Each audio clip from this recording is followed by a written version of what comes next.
साथियों, आप सभी को क्रांतिकारी जय भीम। आज 15 मार्च के ही दिन साहब कांशीराम जी का जन्म हुआ था 1934 में। और ये माना जाता है और ये सत्य भी है कि डॉक्टर अंबेडकर की मृत्यु के बाद दलित साहित्य को समझने वाला, उनकी आवाज उठाने वाला, बहुजन समाज की आवाज को मुखर करने वाला कोई नेता इस देश में बचा नहीं था। अंबेडकर की मृत्यु के बाद समाज को इतनी बड़ी हानि हुई जिसकी क्षतिपूर्ति करने वाले नवयुवक कांशीराम साहब थे। वे सरकारी नौकरी करते थे और बहुजन साहित्य पर लिखा करते थे। कई सारी किताबें लिखी उन्होंने, जैसे एक किताब है चमचा युग। लेकिन एक वाकया ये हुआ कि जब साहब कांशीराम सरकारी नौकरी करते थे तो उन्हें 14 अप्रैल की छुट्टी नहीं मिली थी, जिस दिन डॉक्टर बाबा साहब अम्बेडकर का जन्म आता है। तो उन्होंने अपनी सरकारी नौकरी से रिजाइन दे दिया था। उसका मेन कारण यह था कि हमारे बहुजन या भारतीय संविधान के प्रणेता, रचयिता के जन्म पर एक छुट्टी नहीं मिलती। और अपनी नौकरी से रिजाइन करने के बाद उन्होंने बहुजन मूवमेंट को आगे बढ़ाया, पॉलिटिक्स में अपना करियर आजमाने का प्रयास किया। और उनके पास साइकिल थी, जिस साइकिल से उन्होंने प्रचार किया, बहुजन समाज पार्टी की स्थापना की और उनके प्रेसिडेंट के रूप में उन्होंने काम किया, संस्थापक रहे हो। और एक समय ऐसा आया जब उन्होंने मायावती को बहुजन समाज पार्टी का उत्तराधिकार सौंपा और वे 3 बार लगातार मुख्यमंत्री रही और साहब भी मुख्यमंत्री रहे उत्तर प्रदेश के। ये बहुजन साहित्य का एक ऐसा समय था, बहुजन राजनीति का, जिसने ये मौका प्राप्त किया, इस अवसर का लाभ उठाया और देश में एक मजबूती के साथ अपना शासन स्थापित किया।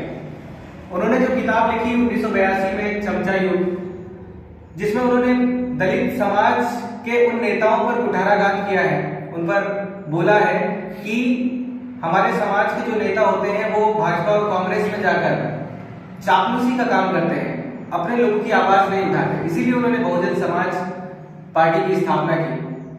बाद में उन्होंने बामसेफ संगठन की स्थापना की, जिसमें दलित समुदाय को कैसे आगे बढ़ाया जाए उसके लिए प्रयास किए। साहब कांशीराम अंबेडकर के अनुयायी के साथ साथ उनके उत्तराधिकार भी रहे, क्योंकि बहुत मुश्किल था उस दौर से गुजरना जब अंबेडकर की मृत्यु और उसके बाद किसी नए चेहरे का बहुत समय तक ना आना समाज की सबसे बड़ी चिंता बन गई थी। लेकिन साहब कांशीराम के जन्म के बाद एक ऐसी तेजी, एक ऐसी रफ्तार के साथ वे चलते रहे और देश के एक सबसे बड़े राज्य उत्तर प्रदेश में अपनी सरकार बनाई, जो हम लोगों के लिए प्रेरणा का स्रोत है। आज जो लोग पॉलिटिक्स में अपना करियर अपना रहे हैं, जो समाज की बात करना चाह रहे हैं, उनके लिए प्रेरणा स्रोत के रूप में साहब कांशीराम जी आज इस दुनिया में नहीं है, लेकिन उनके विचार हमारे लिए बहुत कारगर है। वे कहते थे, एक पेड़ के उदाहरण के साथ कहते थे कि समाज इस पेड़ की तरह है और ब्राह्मण जो है वो यहां पर बैठा है, एक कह सकते हैं ना ढक्कन के रूप में, और अगर उसको निकाल के फेंक दिया जाए तो क्या समाज में कोई फर्क पड़ेगा? नहीं, क्योंकि वो हमारे ऊपर सिर्फ शासन करता है, जबकि पूरा काम हमारा होता है। जो नीचे तबके के लोग होते हैं वो इस देश को चलाने में, कंस्ट्रक्शन का काम करने में, इस दुनिया में जितने भी काम किए हैं वो कंस्ट्रक्शन के काम करने वाले मजदूरों ने किए, किसानों ने किए हैं, दलित समुदाय के विशेष पिछड़े लोगों ने किए हैं। या देश का जो हिस्सा नजर आ रहा है, तो उनका कहना था कि लोग शोषित क्यों हैं, हमारे लोग शोषित क्यों हैं? क्योंकि हम जागरूक नहीं है, हम शिक्षा को समझते नहीं है, हमारे अंदर चापलूसी बहुत ज्यादा भरी हुई है। और जहां थोड़ा सा किसी ने कुछ एक टुकड़ा सा फेंका और हम लोग चलने लग जाते हैं। उनके यही विचार हमें क्रांति से भर देते हैं और समाज को जीने का नजरिया देते हैं कि हम कैसे कम संसाधनों में अगर वो सरकार बना सकते हैं तो क्या हम कम पैसों में अपना अच्छा जीवन नहीं जी सकते? क्या अपने बच्चों को नहीं पढ़ा सकते?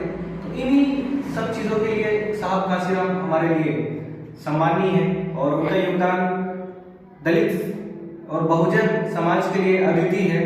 आज उनके जन्म उत्सव के समय हम उनको सादर नमन करते हैं, सादर जय भीम प्रेषित करते हैं और कोशिश करेंगे कि उनके विचारों पर चले। धन्यवाद।